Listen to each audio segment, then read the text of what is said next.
So Sony is on fire when it comes to camera releases as of late. We just had the ZV-1F, which is a little 1-inch censored camera. We got the FX30, which is an APS-C censored video camera. And so when Sony made this announcement for a new camera that is coming out in a couple of days, I am guessing it's going to be a full frame, but if it's an APS-C camera, I'm going to be very excited as well. Now, before I get into the side-by-side, there are a couple things that I wanted to mention, and I wish I had both cameras with me, but again, I sent the FX30 back to Sony because that was a loaner, and my A6600 I sold yesterday.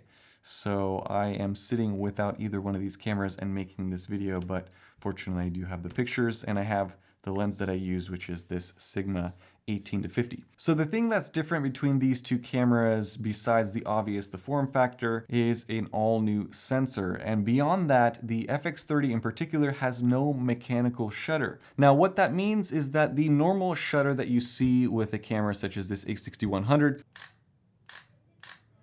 you'll see that it looks like window shades just come down on the sensor. And so the idea behind this is that it stops the action and allows the processor to record what's on the sensor, and then it creates an image. With the new sensor on the FX30, even though it's not a stacked sensor, the readout is so quick that you don't actually need the shutter mechanism, so they say. In reality, there are benefits to having an actual mechanical shutter, such as what you just saw, and there are benefits to not having a mechanical shutter at all. So that's why most cameras out on the market have both an electronic and a mechanical shutter. In that case, you can use either one depending on your use case. However, if you're doing fast action, the mechanical shutter is better at stopping motion. So you get more of what everyone loves to complain about, which is rolling shutter when you don't have a mechanical shutter. And so rolling shutter is a long time issue with Sony cameras. I'm not going to get into it. But beyond that, the best way to mitigate rolling shutter and really issues with not having a mechanical shutter is by having a stacked sensor. What a stacked sensor does is basically it reads the entire image on the sensor instead of the old version, or even what is on the FX30, where you have a line-by-line readout. So that's why you have rolling shutter. Let's say you're doing a golf swing, and so it's reading that top line and then going down, going down. By the time it hits the bottom, it's like the club's in a different position, basically. And that's why you have that kind of jello-y effect when it comes to some Sony sensors. The FX30 does a decent job, but again, it still has some rolling shutter, as you would expect, because it's not a stacked sensor. I think that in the future, we'll probably see more and more companies go down the route of not having a mechanical shutter, because the mechanical shutter does have problems such as they break. I've repaired one on an A7 II. So they get stuck. Shutter actuation life on a typical mirrorless camera is anywhere between 250,000 to 500,000 shutter actuations. So after that, it just tends to break down. And I guess the last thing is there is no longer a shutter count. So if you have an FX30 and you go to sell it, I have no idea how to tell someone how used or not used it is, because it will have zero shutter count because there is no shutter. Enough about shutters. Let's get into this side-by-side comparison with some pictures of my wife and nature shots. Let's start. All right, so here is the first shot. I'm gonna keep all the Sony A6600 shots on the left and the FX30 shots on the right. Now this shot is at 35 millimeters done on both, and you'll tell a difference just because of the resolution. So it's 6000 by 3376 versus 6192 by 3480. That's the new sensor, so it's a little bit higher resolution. Big difference between these two because I left S-Cinetone as a picture profile on this. And I have to say, out of the camera, without any corrections, I wish all of my shots look like this.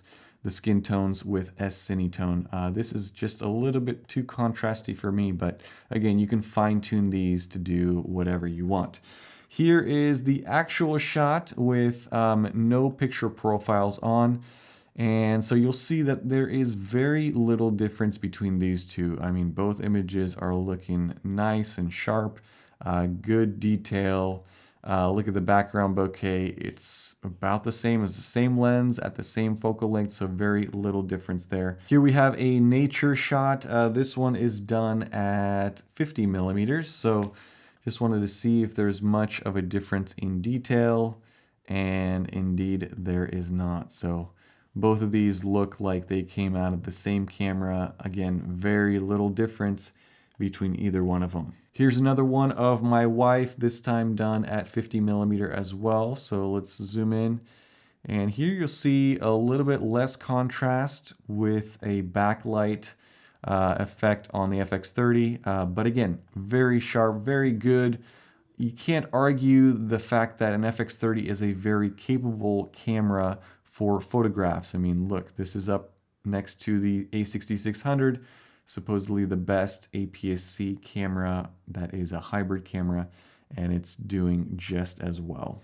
Here's a low light shot done at 18mm on both, and again, we'll see very little difference, I think. I mean, these are looking identical to me. Even into the corners, really no difference. Again, same lens, using it on a tripod. They look great, honestly. There's a little bit of a difference here. There's a little bit darker with the FX30, but it looks amazing on either camera. Here's another shot at 24mm, again with that sunset backlight. You'll see it more of a difference here in colors. So going from that to that. And just to give you an idea, this is the A6600, this is the FX30. So you'll see how the camera is auto expose. I think the A6600 looks a little bit better here with the background, but the FX30 is exposing better for the subject, which is my wife. In terms of sharpness, there's really no difference. Again, you'll see a little bit brighter here, a little bit darker. But both shots very usable. Here's a shot at 35mm of my wife, and I'll punch in and look at that. I mean, again, I can't tell a difference between these two. There's a slightly lighter tint to the FX30 shot, but it's so slight that it really doesn't matter. Bokeh looks identical to me. Here's a 50mm shot of my wife with a surprised look on her face. And again, it looks like it was shot with the exact same camera. Slightly more contrasty with the A6600, less so with the FX30, but they're perfectly fine. And here is the last comparison shot, A6600 here and the FX30. And you'll see just a difference in how these colors are rendered. We'll do one at a time. So here's the A66 and the FX30. And again, these were shot within seconds of one another, so pretty interesting how the color difference is applied here. And just to affirm that, here are a couple of other samples I took with the FX30 at the exact same time. So you'll see various focal lengths and then all of the specs as far as what I'm doing.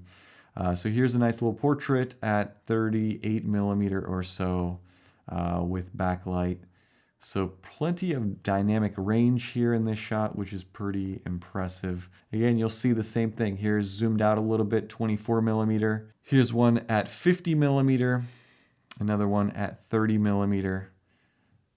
Look at that one. So nice background and still enough dynamic range to make out facial details done over 1/60 f2.8. And here's the last one, just a cool sunset over the lake. Take a look at that. Nice and wide, 18mm here, 1/80 f2.8. And just the reflections in the sky and in the water, pretty amazing what you can capture with a video camera. So FX30 is very, very capable as a photo camera. Okay, so the moral of that comparison is go out and get the Sigma 18-50. It's a great lens. You guys will thoroughly enjoy having it if you don't already own it.